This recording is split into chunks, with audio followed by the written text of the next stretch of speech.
Aubrey, thank you so much for sitting down with us this afternoon. I know you're a busy bee, so I'll just go ahead and dive into it. Tell me about yourself, because we spoke prior to the interview. You're from PMB, I believe, raised in Durban, and then later on moved to LA. Yes, absolutely. So I'm originally from South Africa, and I've lived in Los Angeles for the last 27 years. But yeah, homegrown. It's always good to come back, and my family are still here, and it's great to come and do hair from my roots. Tell me about the journey of styling hair. When did you realize that you wanted to be a hairstylist? I actually started when I was 16. I just wanted to, yeah, I did. I actually dropped out of high school. Not that I'm recommending that to anybody, but I did, and I just wanted to do something creative. I went to beauty school in Vereeniging. That's where I went to high school. And just took to it immediately. And now, 30 years later, I know, I still look good, hey? 30 years later, I love it more than anything. And I travel the world, and I work and do shows all over the world now. Tell me something, since you're mentioning that you travel. I mean, prior to this, we spoke about Paris Fashion Week. Yeah. What type of hair do you think is runway ready hair? Runway ready hair? Well, I think anything that can translate into the salon for our clients. So, you know, we see the over-the-top crazy shows. Paris Fashion Week is happening right now as we speak. Actually, I have a team there doing some shows for me, and very busy. And some of the shows, the hair was really crazy. Obviously, that's not going to translate into the salon. But I think just beautiful soft waves, ponytails. We're seeing a lot of ponytails, which clients are also enjoying. So I think runway hair that can translate into salon is a good match. Yeah. Obviously, FE Joburg Fashion Week. What are some of the styles that we can look forward to, I guess, from today going forth? What I love about doing AFI, you know, I get to work with ethnic hair, which I love. So we're going to see a lot of culturally inspired hair from different countries from around Africa. There's an Afro-Asia. So we're going to see, I actually work in Tokyo quite a bit. I'll be there in 2 weeks, in fact. Hopefully we'll see a bit of that tonight. You'll see a little bit of a combination of the Asia Afro hair combination. So there's some really fun, exciting shows over the next few days, yeah.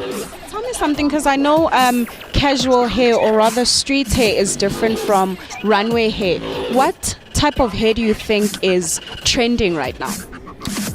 In terms of streetwear or like everyday wear trending? Let's say street hair. Street hair?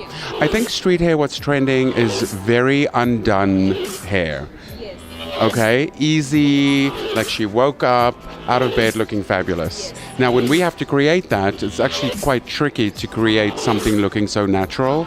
But I think streetwear hair, we're seeing a lot of waves. You know, in LA where I'm based, there's a lot of waves, beach waves happening. I just think beautiful, soft, natural texture hair is what's happening. Yeah. Do you think that there's a tactic, or rather a skill, needed to style hair?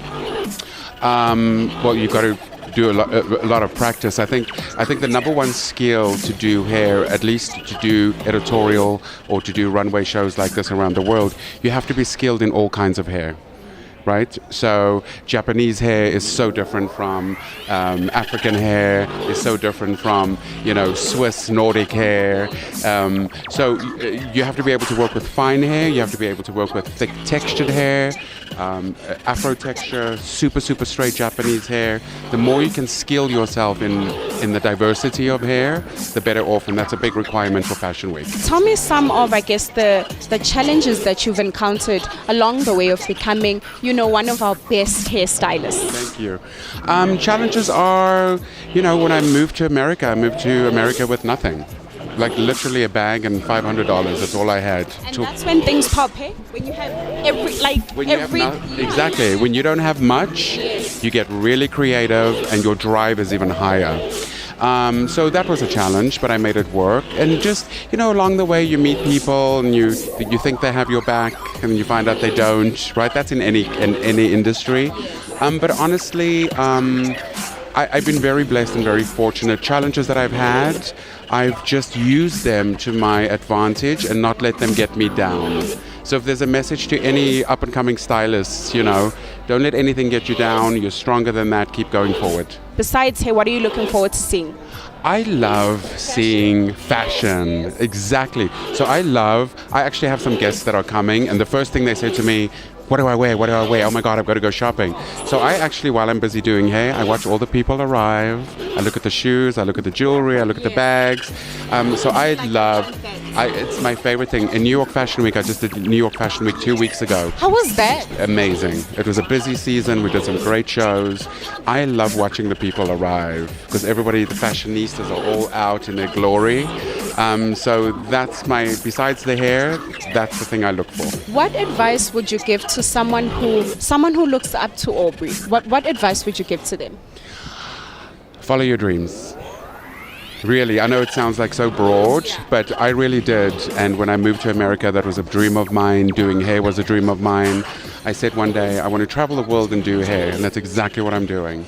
Follow your heart. And it's not always easy. There's lots of bumps in the road to where I am today, and it's not like I'm on top of my game. There's still so many things I want to achieve.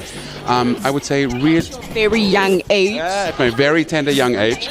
But I would definitely say truly follow your heart and don't let anyone tell you no.